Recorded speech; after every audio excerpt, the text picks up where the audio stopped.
Hello friends, welcome to my channel. இந்த சேனலில் டேப்லூவில் சார்ட்டிங்கில் எப்படி பண்ணுறது அப்படின்றத பற்றி டீட்டெயிலாக பார்க்கலாம். ஸோ இதில் பார்த்திங்க அப்படின்னா டேப்லூவில் நிறைய யூசர் ஃப்ரெண்ட்லி சார்ட்டிங் இருக்குது. ஸோ அதில் என்னென்ன வெரைட்டி ஆஃப் சார்ட்டிங்ஸ் அவைலபிளாக இருக்குது, அது இல்லாமல் அதை எப்படிலாம் நம்ம யூஸ் பண்ணலாம் அப்படிங்கிறத இந்த வீடியோவில் டீட்டெயிலாக பார்க்க போகிறோம். வாங்க வீடியோக்குள்ளே போகலாம்.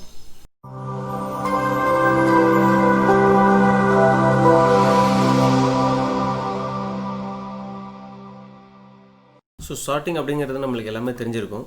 Ascending order, descending order. So இதுதான் சார்ட்டிங். நம்ம எக்ஸலில் பார்த்துருப்போம், ascending order for this particular value அப்படின்ட்டு. இப்போ ஒரு 2 காலம் வந்தது அப்படின்னா எனக்கு அந்த பர்டிகுலர் காலமை பேஸ் பண்ணி எனக்கு சார்ட் பண்ணி காட்டு வேல்யூவை. ஸோ அது மாதிரிலாம் நம்ம எக்ஸலில் நம்ம பார்த்துருப்போம். ஸோ அதே கான்செப்ட் தான் நம்ம இங்கேயும் பார்க்க போகிறோம். ஸோ அது எப்படிங்கிறத பார்க்கலாம். ஒரே நிமிஷம், நான் ஒரு இது க்ரியேட் பண்ணுறேன், ஒரு விஷுவல் உங்களுக்கு க்ரியேட் பண்ணுறேன். ஸோ சப் கேட்டகரி நான் எடுத்துக்கிட்டுக்கிறேன்.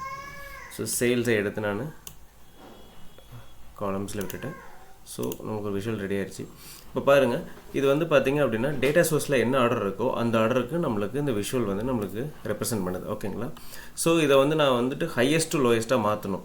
ஸோ ஹையஸ்ட் வேல்யூ வந்து மேலே இருக்கணும், லோயஸ்ட் வந்து கீழே இருக்கணும். அப்படிங்கும்போது இங்கே பாருங்கள், இந்த ஆப்ஷன் நம்மளுக்கு இங்கேயே கொடுத்துருக்காங்க, சார்ட்டிங் அப்படின்ட்டு. நீங்கள் இந்த சிங்கிளாக ஒரு கிளிக் பண்ணிங்க அப்படின்னா இங்கே பாருங்கள், ஹையஸ்ட் வேல்யூ வந்து மேலேயும் லோவஸ்ட் வேல்யூ வந்து கீழேயும் நம்மளுக்கு கிடைச்சிது. அதே வந்து பார்த்திங்கன்னா டிசைனிங் கொடுக்குறேன். இப்போ பார்த்திங்கன்னா லோவஸ்ட் வேல்யூலேருந்து ஹையஸ்ட் வேல்யூ நம்மளுக்கு வருது. ஸோ இது மாதிரி இந்த 2 ஆப்ஷன் இங்கே கொடுத்துருக்காங்க. நீங்கள் இங்கே தான் வந்து பண்ணணுன்ட்டு இல்லை, இங்கே கீழேயே பாருங்கள். இங்கே நீங்கள் ஹோவர் பண்ணிங்கனாவே இங்கே ஒரு சிம்பிள் இருக்கும். இது இப்போ நான் கொடுத்தேன் அப்படின்னா பாருங்கள், இது வந்து டேட்டா சோர்ஸ் ஆர்டர். என்ன டேட்டா சோர்ஸில் ஆர்டர் இருக்கோ அந்த ஆர்டர்.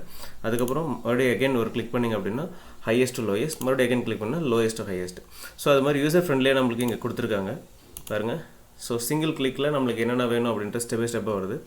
இது இல்லாமல் நம்ம இன்னும் சில விஷயங்கள் பார்க்கலாம். ஸோ இந்த சப் கேட்டகரி இருக்குது இல்லைங்களா, இதில் ரைட் கிளிக் பண்ணிக்கோங்க. ரைட் கிளிக் பண்ணிங்க அப்படின்னா சார்ட் அப்படின்ட்டு இருக்கும், அதை கிளிக் பண்ணிக்கோங்க. ஸோ இங்கே பாருங்கள், இதில் நிறைய ஆப்ஷன்ஸ் கொடுத்துருக்காங்க. சார்ட் ஆர்டர், சார்ட் பை அப்படின்ட்டு கொடுத்துருக்காங்க. ஸோ இப்போ நான் அசெண்டிங் அப்படின்னு கொடுத்துட்டு அப்ளை கொடுத்தேன் அப்படின்னா பாருங்கள், லோயஸ்ட் டு ஹையஸ்ட் வந்துருச்சு. டிசெண்டிங்னு கொடுக்கும்போது ஆட்டோமேட்டிக்காக ஹையஸ்ட் டு லோயஸ்ட் நம்மளுக்கு கிடச்சிருச்சு. ஓகேங்களா? இந்த 2 ஆப்ஷன் வந்து நம்மளுக்கு டிஃபால்ட்டாக எல்லா எக்ஸல் டேட்டா சோர்ஸ் இதெல்லாம் பார்த்தீங்கன்னாலும் இது ரெண்டுமே டிஃபால்ட்டாக இருக்கும். ஸோ அது இல்லாமல் அப்பார்ட் ஃப்ரம் தட் இங்கே பாருங்கள், டேட்டா சோர்ஸ் ஆர்டர் அப்படின்னு நம்ம கிளிக் பண்ணிவிட்டு டேட்டா சோர்ஸ் ஆர்டர் கொடுக்குறேன் பாருங்கள். நம்மளுக்கு டேட்டா சோர்ஸில் என்ன ஆர்டர் இருக்கோ அந்த ஆர்டர் நம்மளுக்கு இங்கே கிடச்சிருச்சு. அது இல்லாமல் நம்ம ஆல்ஃபாபெட்டிக்கல் ஆர்டரை கொடுத்தாலுமே பார்த்திங்க அப்படின்னா நம்மளுக்கு சேஞ்ச் ஆகும். ஆல்ஃபாபெட்டிக்கல் ஆர்டராக தான் நம்மளுக்கு இருக்குது இப்போ. ஓகேங்களா? ஸோ நெக்ஸ்ட்டு வந்து ஃபீல்டு வைஸ். இதுதான் பார்த்திங்க அப்படின்னா நம்ம எக்ஸலில் பார்த்திங்கன்னா லெஃப்ட் சைடில் ஒரு காலம் இருக்கும், ரைட் சைடில் ஒரு காலம் இருக்கும். நாம் என்ன பண்ணுவோம் அப்படின்னா எனக்கு பர்டிகுலர் காலத்தை பேஸ் பண்ணி எனக்கு வந்து சார்ட் பண்ணோம் அப்படின்னு சொல்லுவோம் பார்த்தீங்களா, அதே மாதிரி தான் இதுவும். ஸோ எனக்கு வந்து பார்த்திங்கன்னா சேல்ஸ் வைஸில் இப்போ இருக்குது. எனக்கு வந்து ப்ராஃபிட் வைஸில் எனக்கு இது சார்ட் பண்ணி காட்டு அப்படின்றத நம்ம ஆர்டர் கொடுக்க போகிறோம். ஸோ பாருங்கள், நான் அப்ளை பண்ணுறேன் பாருங்கள். இது வந்து பார்த்திங்கன்னா ப்ராஃபிட் வைஸில் எனக்கு சார்ட் பண்ணி காமிச்சிருக்கு.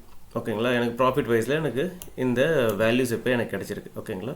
ஸோ இது மாதிரி ஆப்ஷன் கொடுத்துருக்காங்க. ஸோ நெக்ஸ்ட் வந்து பார்த்திங்கன்னா மேனுவல். ஸோ எனக்கு இதெல்லாம் வேணாம், எனக்கு மேனுவலாக பண்ணணும். ஸோ எனக்கு பர்டிகுலர் எனக்கு என்னுடைய இஷ்டத்துக்கு நான் மேனுவலாக சார்ட் பண்ணிக்கணும் அப்படிங்கும்போது இங்கே பாருங்கள், அப்ளையன்சஸை கொண்டு நான் மேலே வைக்கிறேன். ஸோ நெக்ஸ்ட் வந்து புக் கேசஸ் கொடுக்குறேன். அடுத்தது காப்பியர்ஸ் ஏபிசி ஆர்டரில். ஸோ அடுத்தது பார்த்திங்கன்னா டியில் நம்மளுக்கு எதுவும் இல்லை. ஸோ அடுத்தது பார்த்திங்கன்னா இ போகிறேன், இயும் இல்லை, எஃப். ஸோ எஃப் இழுத்து நான் இங்கே மேலே கொண்டு போகணும். ஸோ எஃப் இழுத்து நான் இங்கே விடுறேன்.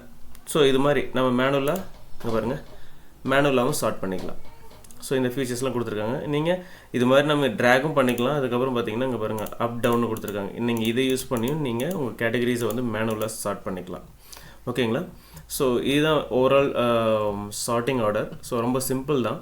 ஸோ தேங்க்ஸ் ஃபார் வாட்சிங். இந்த வீடியோ உங்களுக்கு யூஸ்ஃபுல்லாக இருந்திருக்கும்னு நான் நம்புகிறேன். தேங்க்யூ.